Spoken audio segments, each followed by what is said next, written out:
Hello?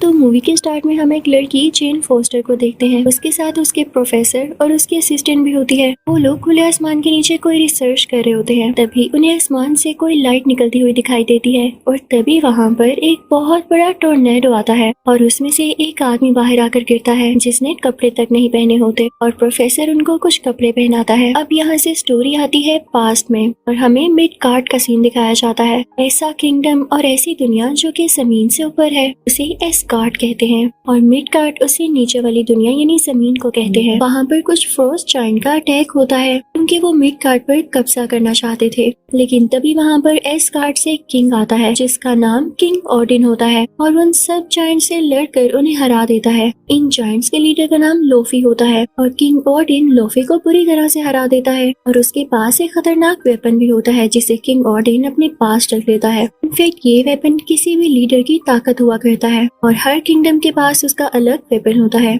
इस weapon की खासियत ये थी कि किसी भी चीज को फ्रीज कर सकता था। अब किंग ओडिन उस वेपन को अपने साथ ऊपर एस्गार्ड में ले आते हैं। इसी ओडिन अब कैसल में पहुंचते हैं तो हम उनके दो बेटों को देखते हैं। एक का नाम थोर होता है और एक का नाम लोकी। किंग ओडिन अपने बच्चों से कहते हैं कि आओ मैं तुम्हें एक चैम्बर में लेकर जाता हूँ जहाँ पर मैंने वेपन्स की कलेक्शन कर रखी है। जब वो लोग वहाँ पर जाते हैं तो हम देखते हैं वहाँ पर म्योनिर भी होता है, यानी मूवी के आगे जाके जो थोर का हैमर बनेगा। साथ ही साथ वहाँ पर कॉस्मिक क्यूब भी होता है। अब कई साल गुजर जाते हैं, थोर और लोकी बड़े हो चुके होते हैं और आज वो दिन होता है जब किंग ओडिन ने थोर को किंग बनाना होता है। वहाँ पर सब लोग आए होते हैं, लेकिन इससे पहले कि किंग ओडिन ये अनाउंस कर दे कि थोर अब यहाँ का किंग होगा, इससे पहले ही बहुत बड़ी प्रॉब्लम हो जाती है। वहाँ पर फ्रोस्ट जायंट्स अटैक कर देते हैं क्योंकि वो अपने वेपन को वापस लेने आए होते हैं। किंग अपने खास सिक्योरिटी गार्ड को ऑर्डर देता है इनको खत्म कर दो। उसका नाम डिस्ट्रॉयर होता है और डिस्ट्रॉयर जल्द ही उनको खत्म कर देता है। अब किंग, थोर और लोकी उस चैम्बर की तरफ जाते हैं ये देखने के लिए कि कहीं उनका वेपन चोरी तो नहीं हो गया, लेकिन वो वेपन लकीली वहीं पर होता है। अब थोर अपने फादर से कहता है कि हमें उनसे बदला लेना होगा, तो उसके फादर उसे मना करते हैं कि वेपन को तो कुछ भी नहीं हुआ तो तुम्हारा वहाँ पे जाना फजूल है। तो थोर कहता है मैं वहाँ पर जाऊंगा ताकि वो लोग यहाँ पर वापस दोबारा ना आ सके। फिर थोर अपने साथियों के पास जाता है और उनसे कहता है कि मेरे साथ आओ, हम लोफी के किंगडम पर अटैक करेंगे। अब उसके साथी मान जाते हैं और वो सब उस तरफ निकल पड़ते हैं। उस रास्ते पर पहुंचते ही वो देखते हैं कि वहाँ पर एक सिक्योरिटी गार्ड है जो कि किंग ओडिन का खास आदमी होता है। वो बाइफ्रोस्ट ब्रिज को गार्ड किया करता था। ये वही रास्ता होता है जहाँ से इन लोगों ने लोफी के किंगडम तक पहुँचना था। अब इस सिक्योरिटी गार्ड के पास एक स्वर्ड होती है जिससे ये रास्ता खुलना था और इसी स्वर्ड का यूज होते हुए उनके लिए उस किंगडम में जाना पॉसिबल हो जाता है। जब थोर वहाँ पर जाता है तो देखता है कि अंदर कोई भी नहीं है, तो वो ऊंची सी चिल्लाता है, कहाँ हो तुम सब? क्या मेरे आने से डर चुके हो? बाहर आओ और मेरा सामना करो। तभी उनके सामने लोफी आता है और वो कहता है कोई नहीं डरा, बल्कि अब तुम लोग डरने वाले हो, तुम लोगों ने यहाँ आके गलती की है। तभी थोर का भाई लोकी सामने आता है और लोफी से कहता है कि हमें माफ कर दे, हम यहाँ से चले जाते हैं। तो लोफी कहता है अब नहीं। इसी के साथ फ्रोस्ट जायंट्स उन पर अटैक करने लगते हैं, लेकिन थोर अपनी थंडर पावर का यूज करते हुए उन सबको मारने लगता है और यहाँ पे काफी बड़ी फाइट छिड़ जाती है। तभी एक फ्रोस्ट जायंट लोकी का हाथ पकड़ लेता है तो उसका हाथ भी उन जैसा हो जाता है जैसे लोकी उन्हीं में से हो। सब लोग जीतने ही वाले होते हैं कि तभी लोफी के किंगडम से एक बहुत बड़ा जायंट मॉन्स्टर निकलता है जो कि इन पर अटैक करने वाला होता है, लेकिन थोर उसके मुंह के अंदर जाके उसकी बॉडी को चीरता हुआ बाहर आता है जिससे वो मॉन्स्टर मारा जाता है। लेकिन इस चीज का गुस्सा लोफी के किंगडम वालों को बहुत ज्यादा आता है। वो थोर को और उसकी टीम को मारने के लिए आगे बढ़ते हैं, लेकिन तभी वहाँ पर किंग ओडिन आ जाता है और थोर बहुत करेज से कहता है कि लोफी अब तुम क्या करोगे? मेरे फादर भी यहाँ आ चुके हैं। लेकिन ये क्या, जो थोर को लग रहा था ऐसा नहीं था। किंग ओडिन वहाँ पर लोफी से माफी मांगने आए थे ताकि ज्यादा इशू न बन जाए और वो सेफली अपने बेटों को और टीम को यहाँ से ले जाए। वो लोफी से कहते हैं कि हमसे गलती हो गई, हमें यहाँ से जाने दो। लेकिन लोफी कहता है गलती की सजा मौत है और अगर एक बार तुम लोग यहाँ पर अटैक की नियत से आ गए तो वापस नहीं जा सकोगे। लेकिन जब किंग ओडिन ये देखता है कि इससे काम नहीं चल रहा तो वो अपना मैजिक यूज करते हैं और अपनी टीम को वापस एस्गार्ड ले आते हैं। लेकिन एस्गार्ड वापस आते ही थोर का बिहेवियर काफी बुरा हो जाता है और वो अपने फादर किंग ओडिन से कहता है आप अगर मदद नहीं कर सकते थे तो वहाँ पर क्यों आए? मैं अच्छा खासा उनको हराने वाला था, आपने उनसे माफी क्यों मांगी, वो इस काबिल नहीं है। तो किंग ऑर्डन थोर से कहते हैं कि तुम बदतमीजी से बात कर रहे हो। तो थोर कहता है और क्या करूं, आप मुझे लड़ने देते। किंग ऑर्डन कहते हैं अब मैं तुम्हें बताऊंगा कि तुम क्या करोगे। वो उससे उसका ड्रेस और पावर छीन लेते हैं, इवन उसका हैमर भी। और अब थोर को फेंक दिया जाता है मिड कार्ड यानी जमीन की तरफ, इस कार्ड से बहुत नीचे। और साथ ही साथ उसके हैमर को भी जमीन में फेंक दिया जाता है जो कि किसी और तरफ गिरता है। अब किंग ऑर्डन कहते हैं कि ये हैमर मैंने जहाँ पर फेंका ये वहीं पर गिरा रहेगा और इसको वही उठा सकेगा जो इसको डिजर्व करता होगा, इसे उठाने के काबिल होगा। और थोर तुम तब तक इसको हासिल नहीं कर सकोगे जब तक इसके लिए डिजर्विंग न बन जाओ। नेक्स्ट सीन में हम देखते हैं कि थोर एक हॉस्पिटल में है। जब उसकी आंख खुलती है तो देखता है कि उसके आसपास डॉक्टर्स, जेन फॉस्टर, प्रोफेसर और वही असिस्टेंट है। तो वो काफी हड़बड़ा जाता है और कहता है मैं कहाँ पर हूँ। उन सबको पीछे करता हुआ और मारता हुआ हॉस्पिटल से बाहर आ जाता है। नेक्स्ट सीन हमें दिखाया जाता है उसी म्योनिर का जो कि थोर का हैमर होता है। वो किसी सिटी में गिरा था और जहाँ पर वो गिरा था वो जगह कुछ तबाह सी हो गई थी। उसके इर्द गिर्द बाउंड्रीज बना ली थी शील्ड ने। अब उसका एक एजेंट वहाँ पर आता है। वो इस हैमर को लेके काफी इंटरेस्टेड लग रहा था और वो इस पे रिसर्च भी करना चाहता था। अब उसे बताया जाता है कि एक लड़की है जेन फॉस्टर जो कि रिसर्च करती है और क्या पता उसे इस हैमर के बारे में भी पता हो। तो वो एजेंट सीधा जेन फॉस्टर के घर जाता है। जेन फॉस्टर के मना करने के बावजूद भी वो उसकी बुक को वहाँ से ले आता है जिसके अंदर उसने सारी रिसर्च लिख रखी थी। अब उधर थोर को भी पता चल चुका होता है कि उसका हैमर कहाँ पर है क्योंकि ये हैमर की गिरने वाली बात हर तरफ फैल चुकी थी। थोर हॉस्पिटल से बाहर आते ही लोगों से पूछने लगता है कि मुझे घोड़ा कहाँ से मिलेगा। तो लोग हंसने लगते हैं कि घोड़ा इस जमाने में यहाँ कोई घोड़ा नहीं है। तभी आती है वहाँ पर जेन और थोर से कहती है आओ मेरी गाड़ी में बैठ सकते हो तुम, मैं तुम्हें उस जगह तक ले जा सकती हूँ क्योंकि मुझे खुद भी वहाँ जाना है, लेकिन प्लीज अपनी जुबान बंद रखना। ये लोग वहाँ पर पहुँच जाते हैं तो देखते हैं कि थोर के हैमर को काफी सिक्योरिटी के अंदर रखा गया है और उसे कोई हाथ भी नहीं लगा सकता। थोर अंदर जाता है सब सिक्योरिटी गार्ड्स और आदमियों को मारता हुआ क्योंकि इन लोगों ने उसके अपने हथौड़े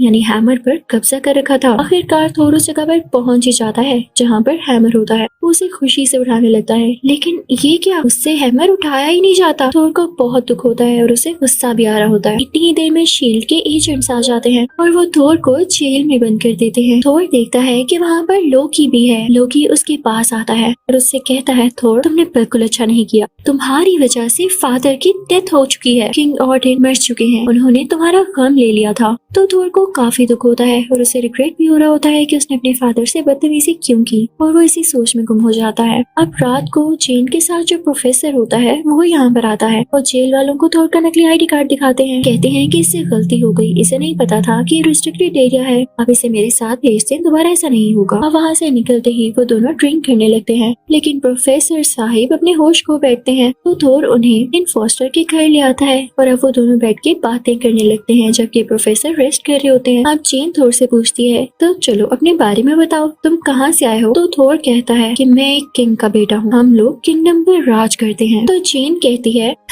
तुम भी कमाल करते हो, कैसी बातें कर रहे हो। तो थोर कहता है लाओ मैं तुम्हें ड्रॉ करके दिखाता हूँ और थोर पूरी एक डायग्राम बनाता है जिसमें वो 9 के 9 किंगडम्स होते हैं। तो जेन को बताता है कि जिस अर्थ पर तुम रह रही हो इसे मिडगार्ड कहते हैं, जहाँ मैं रहता हूँ उसे एस्गार्ड कहते हैं। अब यहाँ से सीन शिफ्ट होता है एस्गार्ड की तरफ और हमें दिखाया जाता है कि लोकी ने झूठ बोला था कि किंग ऑर्डन की डेथ हो चुकी है। वो तो अभी जिंदा होते हैं लेकिन अभी भी होशी की हालत में होते हैं और लोकी उनके पास ही बैठा होता है।